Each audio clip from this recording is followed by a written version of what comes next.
Imagine this: a young man full of life, with dreams of making it big in the film industry, vanishes into the night after an urgent phone call. Days later, his body is discovered under bizarre circumstances at a historic hotel, a place he had no apparent reason to be. This is the chilling story of Rey Rivera, a 32-year-old writer and aspiring filmmaker whose death in 2006 at Baltimore's Belvedere Hotel remains one of the most confounding mysteries of our time. How does a man end up dead beneath a hole in the hotel's roof, a hole that physics and logic can't explain? And what about the cryptic note found hidden behind his computer, packed with strange references to movies, secret societies, and powerful figures? Was this a cry for help, a coded message, or something far darker? Join me as we unravel the enigma of Rey Rivera, a case that raises more questions than answers and lingers as one of the most haunting mysteries of the last 2 decades. Baltimore was supposed to be a new beginning. Rey Rivera and his wife Allison left behind the sunny skies of California, trading their old life for what they believed was a bright future on the East Coast. The move was inspired by opportunity. Rey had been offered a position at a financial publishing firm owned by his longtime friend, Porter Stansberry. On the surface, life seemed promising. Rey was charming and full of energy, with ambitions to break into the film industry. Allison described their marriage as happy and supportive, and the couple had settled into a cozy home in North Baltimore. But beneath the picture-perfect exterior, cracks were beginning to show.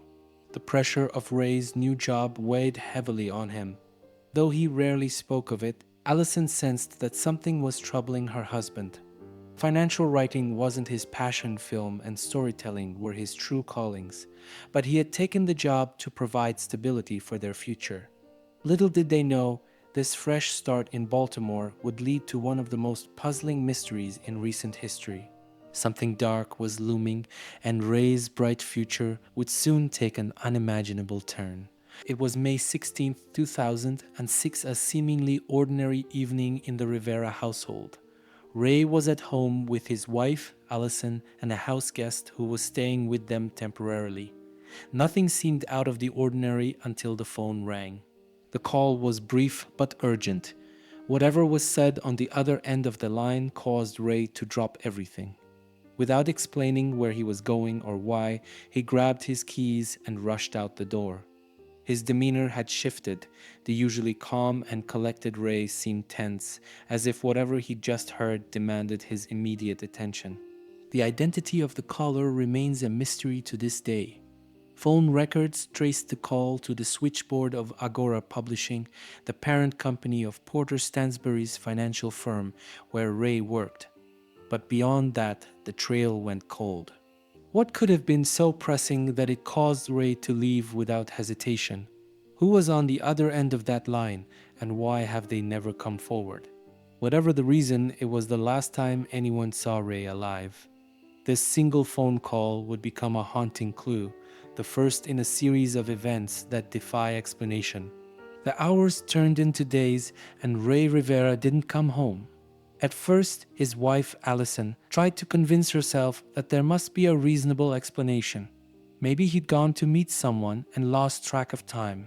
Maybe he needed space or a breather from something he hadn't shared. But as the sun set and rose again with no word from Rey, her concern turned into fear. Allison and Rey's close friends immediately sprang into action, launching a desperate search across Baltimore.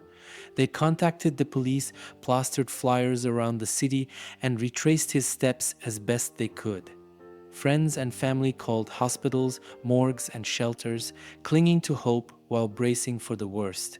But there were no leads, no sightings, no trace of Rey anywhere. His cell phone remained off and his credit cards untouched. The man who had been so full of life had simply vanished without a whisper. The silence was deafening, and with every passing moment, the dread grew heavier. Where could he be? Was he hiding? Was he hurt or worse?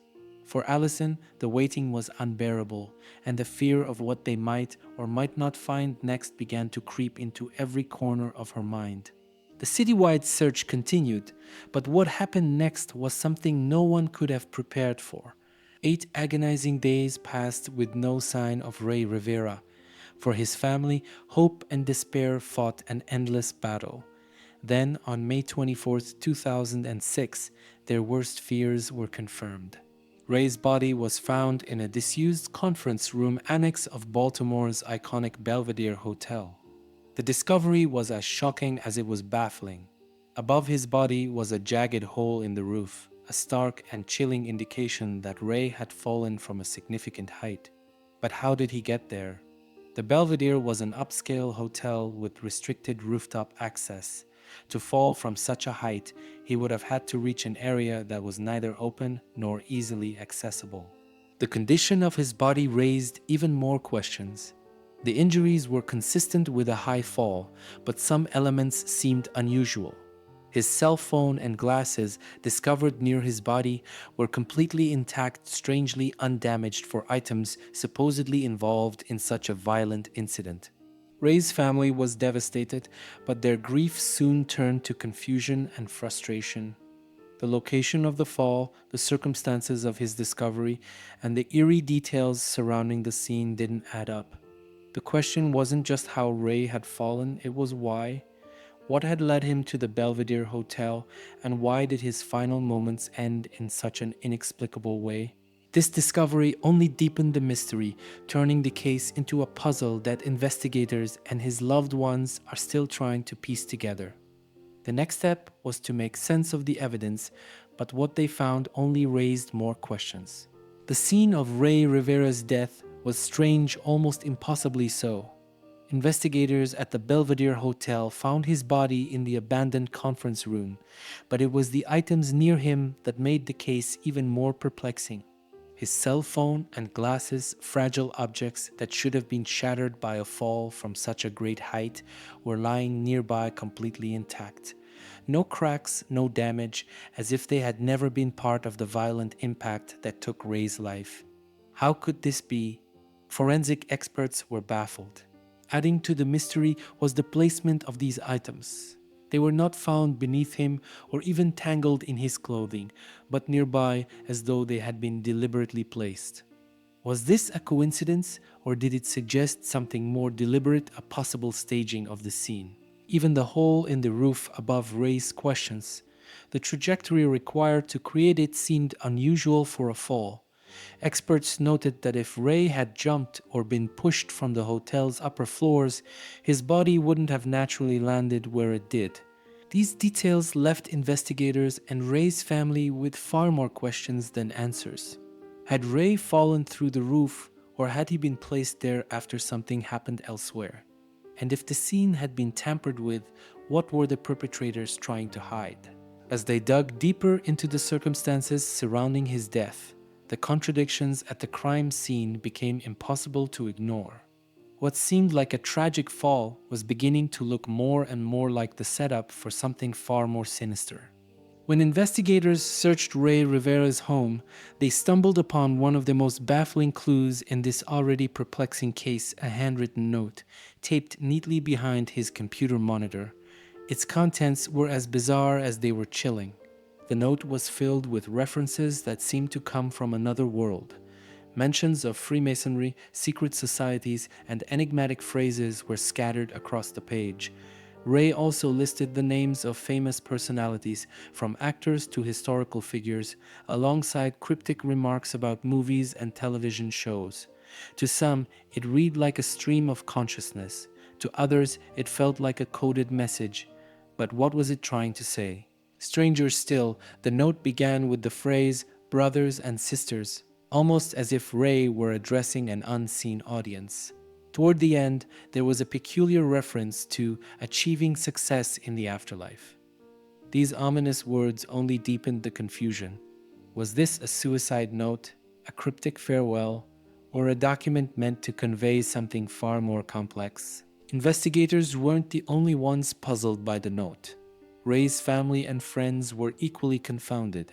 They described Rey as a creative thinker with an active imagination, but nothing about his behavior suggested he was preoccupied with secret societies or otherworldly messages. To them, the note felt entirely out of character. Was Rey under pressure? Was he trying to leave behind a clue about something or someone that had been threatening him? Or was this the product of a mind unraveling under the weight of stress and fear? To this day, the note remains a cornerstone of the mystery. Its meaning has been the subject of endless speculation, but no definitive answers have ever emerged. It is a haunting piece of the puzzle, one that seems to hold the key to understanding Rey's final days, but offers no clear explanation. The hole in the roof of the Belvedere Hotel, where Rey Rivera was believed to have fallen, posed a perplexing question. How did he get there? Investigators and experts examined the trajectory required to create the jagged opening, and their findings only deepened the mystery. The location of the hole was over 40 feet away from the edge of the main roof. To reach it, Rey would have had to take a running leap with incredible speed and force an almost superhuman feat. Even professional stunt coordinators and physicists questioned whether such a jump was physically possible, especially given the limited space on the rooftop. But the puzzle didn't end there. The Belvedere Hotel had multiple roofs, some at staggered heights. For Rey to land where he did, he would have needed access to a specific rooftop area, one that wasn't easily reachable by guests or even hotel staff. The main roof required keycard access, and no witnesses reported seeing Rey on the premises prior to his death. How did he get up there, and why? This strange trajectory led some to speculate that Rey didn't fall voluntarily. Could he have been pushed or even dropped from an entirely different location? Others questioned whether Rey had been placed at the scene after his death, with a hole in the roof staged to suggest a fall. The physics simply didn't add up. For Rey's family, these inconsistencies were infuriating. The explanation offered by authorities that Rey had taken his own life by jumping from the roof seemed increasingly implausible. Each detail of the trajectory raised new questions, and the mystery of how Rey came to land in that exact spot remained unsolved. Was this an elaborate setup to conceal foul play, or was there something else, something no one had yet considered behind Rey's impossible fall? When the medical examiner completed the autopsy on Rey Rivera, the findings only added to the confusion. The cause of death was ruled as blunt force trauma, consistent with a fall from a significant height.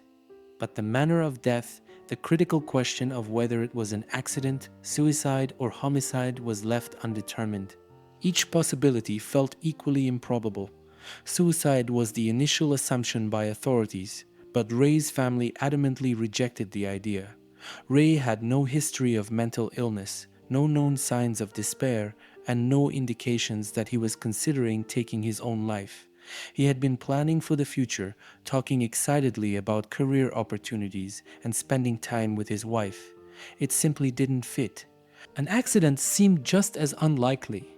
The Belvedere Hotel's roof was not easily accessible, and Rey had no clear reason to be there. Furthermore, the trajectory of the fall, requiring a leap of extraordinary force and precision, challenged the idea that this could have been a misstep or a slip. Then there was the possibility of foul play. To many, this seemed the most plausible explanation. But if Rey had been pushed or dropped, who would have done it? And why? Investigators found no signs of a struggle on the roof or in the areas leading to it. No witnesses came forward, and no security footage captured Rey entering the hotel on the night of his disappearance. The medical examiner's inability to determine the manner of death left the case shrouded in ambiguity. Without a clear answer, theories and speculation ran rampant. Each possibility seemed to open another door to mystery, leaving Rey's family and investigators stuck in an endless cycle of questions with no answers in sight. What could have happened to Rey Rivera that night? And why was every explanation so hard to believe? The lack of resolution was maddening, and as the case progressed, the inconsistencies only grew. The phone call that sent Rey Rivera rushing out of his home on the night of his disappearance became a central piece of the puzzle. Investigators traced the call to Agora Publishing, the parent company of Stansberry and Associates, the financial publishing firm where Ray worked. But what should have been a breakthrough lead only deepened the mystery. Agora Publishing was a sprawling enterprise with hundreds of employees and multiple business units. The call originated from the company's switchboard, meaning it could have come from anyone within the organization. Despite this, no one from Agora or Stansberry and Associates came forward to explain why Ray was contacted so urgently that night. Even more suspicious was the company's lack of cooperation during the investigation. Employees were allegedly instructed not to speak with law enforcement about Ray's disappearance or death. A gag order, whether formal or implied, seemed to have silenced anyone who might have had crucial information. For Ray's family, this behavior was more than troubling, it was infuriating. What was Agora Publishing hiding? And why would a company where Ray had worked alongside his close friend Porter Stansberry seemingly distance itself from the case? To complicate matters, Ray's role at Stansberry and Associates had always been somewhat unclear. Though he was officially working on financial newsletters, his true responsibilities appeared to be more nebulous, and the pressure of the job had been weighing on him. Did his work or something he had discovered put him in danger? Could the mysterious call have been connected to a high-stakes issue within the company? The call from Agora remains one of the case's most frustrating unanswered questions. It set everything in motion that night, yet no one has stepped forward to explain its purpose. Was it an innocent coincidence, or was it the key to understanding what happened to Rey Rivera? The silence surrounding it leaves a trail of suspicion that lingers to this day. As investigators dug deeper into the events leading up to Rey Rivera's death, one unsettling discovery stood out. Employees at Stansberry and Associates, the company owned by Ray's close friend Porter Stansberry, were reportedly under strict orders not to speak to police or the media about the case. This alleged gag order raised a chilling question. What was the company trying to hide? Porter Stansberry, once described as one of Ray's closest confidants, became uncharacteristically tight-lipped in the wake of Ray's disappearance. He refused to grant interviews or assist in the investigation, leaving both police and Ray's grieving family in the dark. For Alison Rivera, this silence from someone she once trusted was deeply hurtful and suspicious. The secrecy didn't end there. Employees were allegedly instructed not to share details about the company's operations or Ray's work, which only fueled speculation. Was this standard corporate protocol, or was there something more sinister at play? Critics pointed to Stansberry and Associates' history of legal troubles, including previous investigations by the Securities and Exchange Commission. Could Ray's death have been connected to something he knew or stumbled upon at the company? The gag order created an insurmountable barrier for investigators. Without cooperation from those who worked alongside Ray, critical leads were lost and questions remained unanswered. The lack of transparency cast a shadow over Porter Stansberry and his firm, leaving many to wonder if the truth about Ray's death was buried within the company's walls. For Ray's family, the silence was deafening. The person they believed might hold the key to understanding his final days refused to speak, leaving them to grapple with the possibility that the answers they sought might never come. Was the gag order an act of self-preservation, or was it protecting a truth too dangerous to reveal? To this day, the silence surrounding Stansberry and Associates remains one of the most puzzling and contentious elements of the case, shrouding Rey Rivera's death in even greater mystery. For Alison Rivera, the suggestion that her husband Ray might have taken his own life was unthinkable. She had known him as a vibrant, driven man with an insatiable passion for life. Ray wasn't just her husband, he was her best friend, her partner in every sense. The two shared dreams of a future that Ray spoke about often and with great excitement. In the days leading up to his disappearance, Alison saw no warning signs. There were no sudden mood changes, no moments of despair that could hint at suicidal thoughts. Ray had been writing scripts and brainstorming ideas for films. He wanted to create his enthusiasm for storytelling as strong as ever. He was planning, Allison often said. You don't plan a future if you're planning to leave it. Allison was also quick to point out how much Ray loved their life together. Despite the challenges of moving to Baltimore and taking on a new career path, he remained positive about their future. For her, the idea that Ray could end his own life felt completely at odds with the man she knew. Her unwavering belief in Ray's character has driven her to keep questioning the events surrounding his death. To Allison, something or someone had to have pushed Ray into the circumstances that led to his tragic end. As the investigation unfolded, her determination to uncover the truth only grew stronger.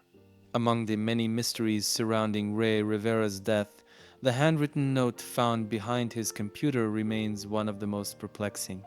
What was Ray trying to communicate in those strange, rambling lines? The note was filled with references that seemed disjointed at first glance, names of famous figures like Stanley Kubrick and historical leaders, mentions of Freemasonry, and nods to popular films and TV shows.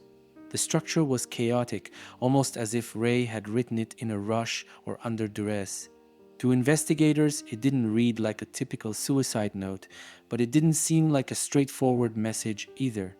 One theory was that the note could have been a code, its true meaning concealed beneath layers of seemingly random references. Others speculated it was the product of a mind under extreme stress, perhaps even paranoia. But Ray's friends and family were quick to counter these claims, arguing that while Ray was highly imaginative, he was not someone prone to irrational behavior.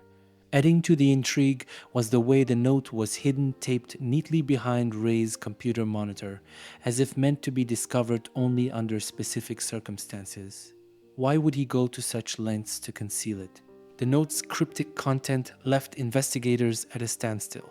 Was it a veiled message about something Ray had uncovered, a cry for help, or a creative mind's attempt to process overwhelming emotions? To this day, no one has been able to decode its true purpose.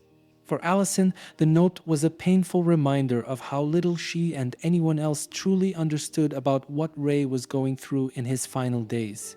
She holds out hope that one day its secrets might be revealed, shedding light on the darkness surrounding Ray's death. Until then, the note remains an unsolvable riddle, a haunting clue to a mystery that refuses to be unraveled.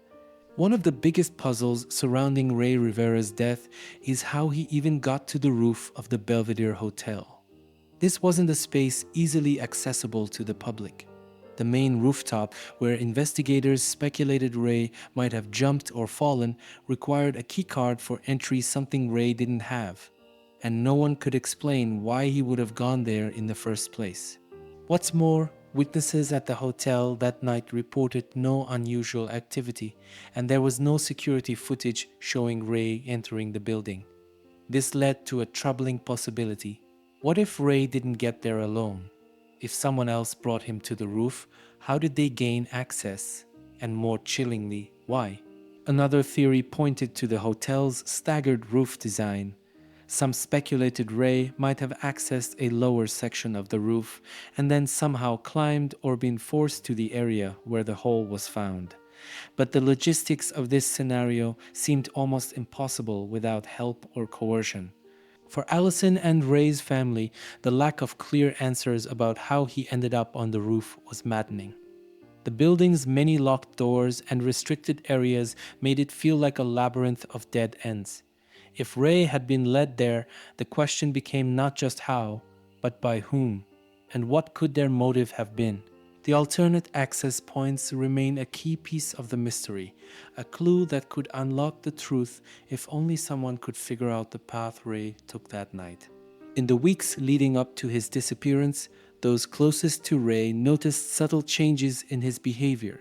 He was known for his easygoing, optimistic nature, but friends and family began to sense a quiet tension in him. Though he didn't openly discuss his struggles, they suspected that work at Stansbury and Associates was taking a toll. Ray had always been a creative soul, writing scripts and dreaming of a future in filmmaking. But financial publishing wasn't his passion, and the demands of the job seemed to weigh heavily on him. Adding to this stress were rumors of legal troubles surrounding the company, which may have created an environment of unease. Friends recalled moments when Ray seemed distracted or preoccupied, though he never confided in them about what was on his mind. Allison, too, noticed his growing tension, but attributed it to the pressures of his career. He was, after all, someone who carried the weight of responsibility for their future on his shoulders. This lingering stress has led to divided opinions. Some believe Ray's work-related pressures pushed him to a breaking point, leading to a tragic decision.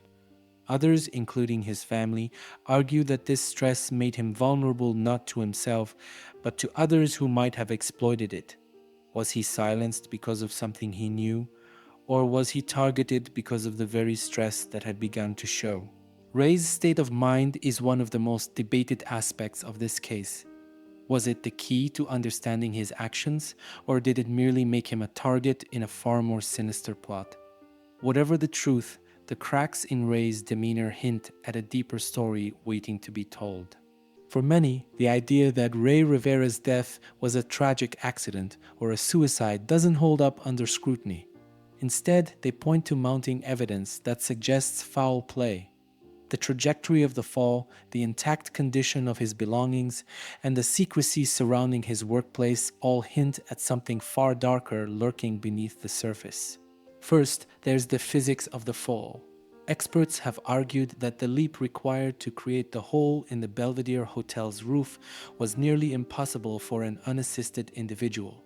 Ray would have needed to clear over 40 feet horizontally to land in that spot, a feat that even professional athletes might struggle to achieve. This has led many to believe Ray was pushed or dropped from a height that wasn't the hotel roof. Then there's the odd state of Ray's belongings. His phone and glasses, both fragile items, were found near his body and were completely undamaged. For something as violent as a high fall, their pristine condition raised eyebrows. Were they planted at the scene? And if so, by whom? Finally, there's the shadow cast by Ray's workplace. Stansbury and Associates, where Ray worked as a writer, had been embroiled in controversy. Some have speculated that Ray may have uncovered sensitive information, something that could have put his life in danger. The alleged gag order placed on employees only adds to the suspicion. What secrets were being kept, and could they have been worth silencing Ray over? The foul play theories paint a chilling picture. A man lured to his death and a crime scene staged to look like a suicide or accident. But without solid evidence, the truth remains elusive. Could someone have wanted Ray gone? And if so, why? Despite the compelling arguments for foul play, some believe Ray's death may have been the result of suicide or a tragic accident. But even these theories come with significant questions and contradictions. The suicide theory stems in part from the cryptic note found taped behind Ray's computer. Its disorganized references to Freemasonry, famous figures, and success in the afterlife led some to interpret it as a farewell message. But Ray's loved ones strongly disagree. They argue that Ray was planning for the future, excited about new creative projects, and deeply devoted to his wife. Nothing in his behavior suggested he was considering ending his life. Then there's the accident theory. Could Ray have stumbled into the Belvedere Hotel, climbed to the roof, and fallen unintentionally? This scenario seems improbable. The roof was not easily accessible, and Ray had no known reason to be at the Belvedere that night. The physics of the fall, as well as the condition of his phone and glasses, further complicate this explanation. Both theories face the same glaring question. Why the Belvedere Hotel? It wasn't a place Ray frequented, nor was it tied to any part of his personal or professional life. The location feels random, almost as if chosen deliberately, but by whom and for what purpose? The lack of clear evidence for suicide or accident has left these theories on shaky ground. They provide possibilities but no answers. As the debate continues, one thing is certain. Nothing about Ray's death is simple.